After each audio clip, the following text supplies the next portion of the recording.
સાબરકાંઠા જિલ્લામાં બટાકાના ખેડૂતોએ મુખ્યત્વે કોન્ટ્રાક્ટ ફાર્મિંગ થકી બટાકાનું ઉત્પાદન કરતા હોય છે, પરંતુ કંપનીઓ દ્વારા ખેડૂતોને કરવામાં આવતી હેરાનગતિને લઈને ખેડૂતો દ્વારા એક બેઠકનું આયોજન કરાયું છે, જેમાં અલગ અલગ મુદ્દાઓ પર ચર્ચા કરવામાં આવી હતી। જેમાં સાબરકાંઠા જિલ્લામાં મુખ્યત્વે રવિ સિઝન દરમિયાન ઘઉં, ચણા અને બટાકાનું વાવેતર કરવામાં આવતું હતું। જોકે છેલ્લા 2 થી 3 વર્ષથી બટાકાનું વાવેતર તરફ ખેડૂતો અગ્રેસર રહ્યા છે। ખેડૂતો દ્વારા ચાલુ સાલે 35,000 હેક્ટરમાં બટાકાનું વાવેતર કર્યું। તે પૈકીના મુખ્યત્વે ખેડૂતોએ કોન્ટ્રાક્ટ ફાર્મિંગ થતી બટાકાનું વાવેતર કર્યું હતું, જેમાં કંપનીઓ દ્વારા ખેડૂતોને અલગ અલગ પ્રકારની હેરાનગતિ કરવામાં આવી રહી હોવાના કારણે આજે હિંમતનગર એપીએમસી માર્કેટયાર્ડ ખાતે બટાકા પકવતા ખેડૂતો મોટી સંખ્યામાં એકઠા થયા હતા। કંપનીઓ દ્વારા ખેડૂતોને લીલું બટાકું, બ્લેક સ્પોટ તેમજ વાડિયા સહિતની ક્ષતિઓ આગળ કરી ઉત્પાદનમાં કપાત આપવા ખેડૂતો કંપનીઓ સામે બાયો ચડાવી હતી અને અગાઉ પણ અનેકવાર રજૂઆતો કરવા છતાં પણ યોગ્ય નિર્ણય ન આવતા ખેડૂતોએ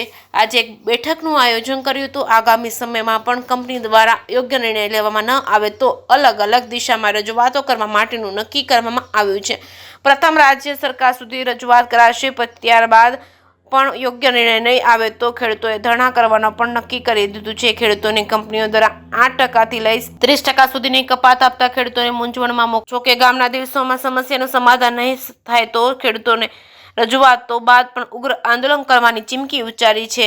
જે કેસવી ગુજરાતી સાથે અશોક નાઈ, સાબરકાંઠા।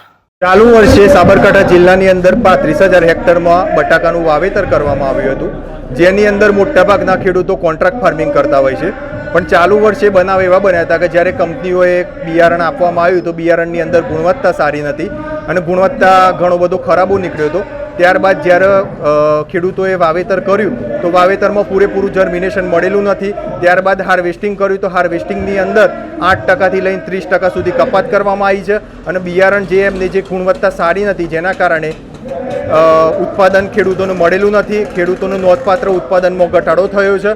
તો અમે લોકોએ ઘણા બધા ખેડૂતોએ બધા ભેગા થઈને સંગઠન કરીને ખેડૂત ન્યાય યાત્રા સંગઠન બનાવ્યું છે, જેની અંદર 2800થી 3000 ખેડૂતો જોડાયા છે।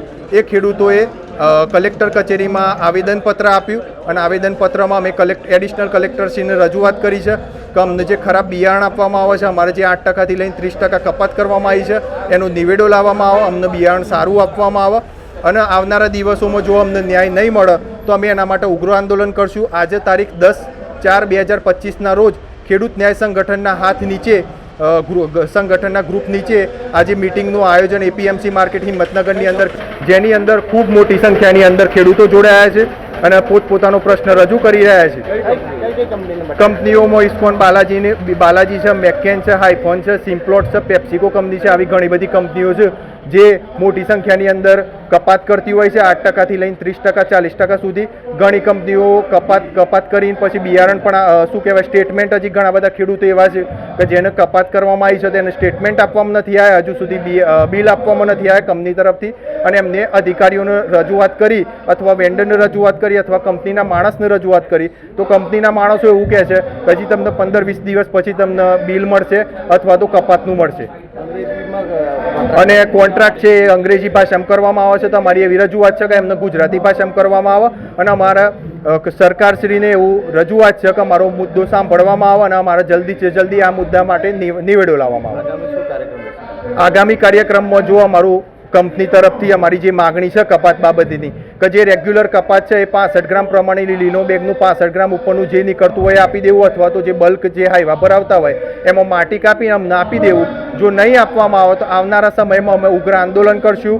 જો એ પણ નહીં થાય તો અમે સરકારશ્રીમાં CMOમાં રજૂઆત કરશું, આપણા જે કૃષિ મંત્રી એવા શિવરાજસિંહ ચૌહાણને અમે રજૂઆત કરશું તથા છતાંય ના સાંભળવામાં આવે તો અમે બધા ગ્રાહક સુરક્ષાની અંદર દરેક ખેડૂત ભેગા મળી અને PIL કોર્ટની અંદર કરશું। પ્રિયંક પટેલ।